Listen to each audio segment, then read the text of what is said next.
first time it was getting put outside of his house. Went from that to being actually pushed down like front porch steps.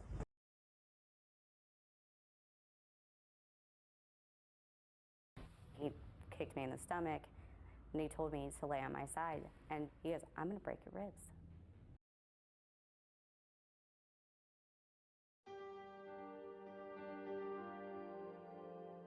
It is 2015, Burlington, Kentucky.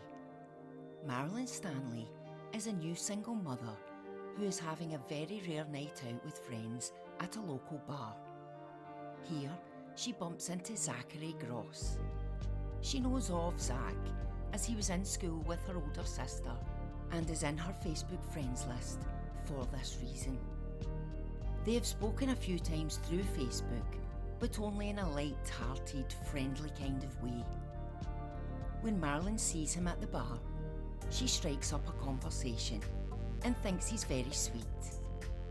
They will sit chatting and laughing for the rest of the night and become pretty close friends after this encounter, which quickly leads to a romance. However, the relationship did not turn out to be the fairy tale Marilyn was hoping for. Marilyn's mother Linda had her suspicions of Zach. Call it mother's intuition. She had a bad feeling, but couldn't quite put her finger on it. She shares her feelings with her daughter, but Marilyn will shrug it off, putting it down to her mum being a bit overprotective.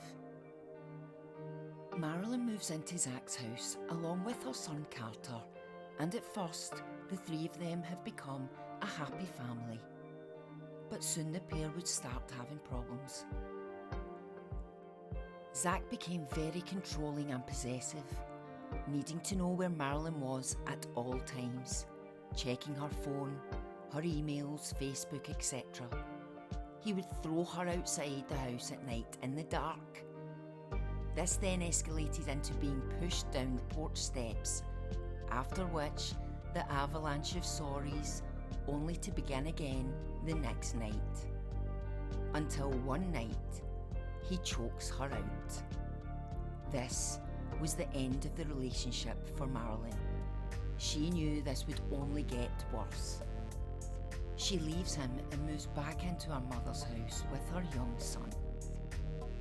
He bombards her with text messages of love and sorries, then anger and hate. Nothing has worked to get her back. Desperate, he gets a job at her place of work, the book factory.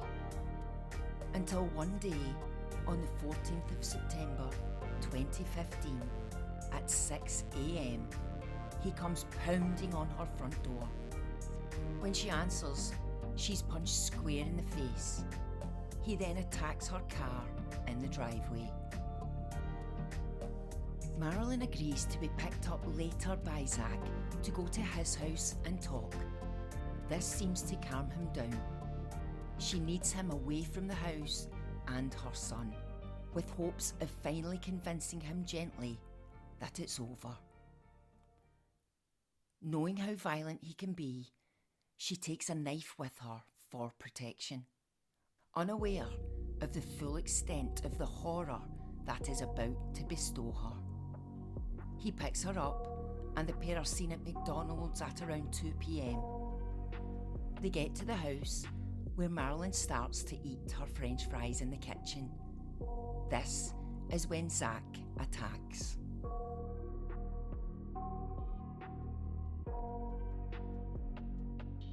I asked him what that was for, and he brought up pictures of me and my son taken at a park.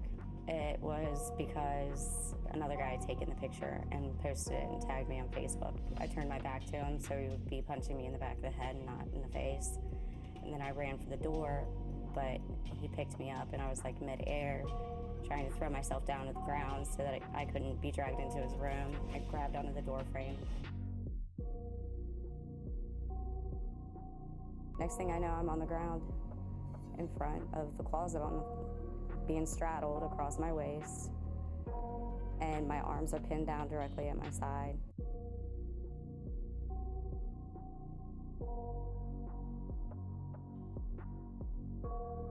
I could just see blood and like my hair was wet. It bit off the top part up here.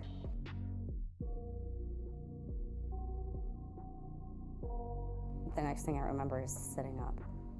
The dog was gone, and Zach was kneeling in front of me, kind of like smirking. He said, "Look at you, you're bald. Now nobody's gonna want you. Go look at yourself in the mirror."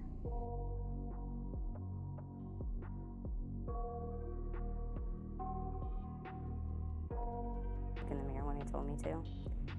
I looked kind of in the direction of it, but past myself.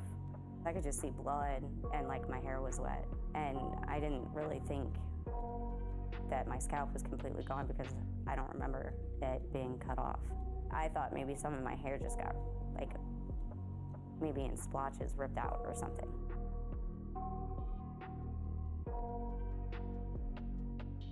He kicked me in the stomach and he told me to lay on my side. And he goes, "I'm gonna break your ribs." And he stomped down on my ribs and they didn't break. He stomped down on my ribs again and I heard them crack, but I didn't feel it at that point. He helped me wipe the blood off my face and told me, "It's okay, he's done. He's not gonna hurt me anymore." And I said, "I don't want this. What am I gonna do with this?"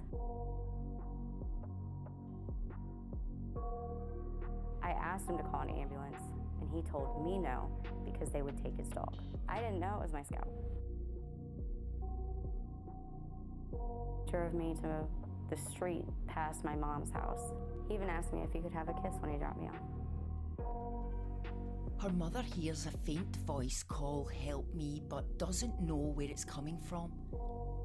Marilyn's sister comes out of the house to find Marilyn on the lawn, but thinks it's a prank until she sees the trickling blood. She screams to her mum to call 911 and shouts it's Marilyn and it's really bad. Marilyn is flown to the University of Cincinnati Medical Center, where doctors can see she has lost 80% of her scalp. She also has a broken nose, broken ribs, black eyes, a hand laceration, and her right ear is hanging off. Here, she will be stitched back together and endure multiple skin grafts taken from her thigh to rebuild her scalp. Zach is arrested but blames the entire thing on his dog, Capone, and will go on to use this as his defence.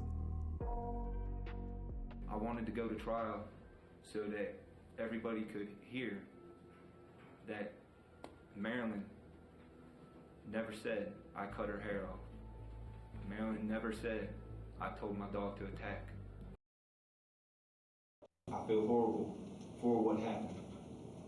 I feel that the verdict was wrong. I'm sorry for what happened. But doctors and surgeons will testify that the scalping is consistent with a knife, not a dog. The judge will order the dog be euthanised, and Zachary Gross is given the hardest sentence the judge can impose on such an act. We, the jury, find the defendant, Zachary Gross, guilty of assault in the first degree under Instruction 5A. He is sentenced to 20 years, plus 1 year added for violation of his probation, and 34 days for contempt of court. Marilyn will go on to help other victims of violence.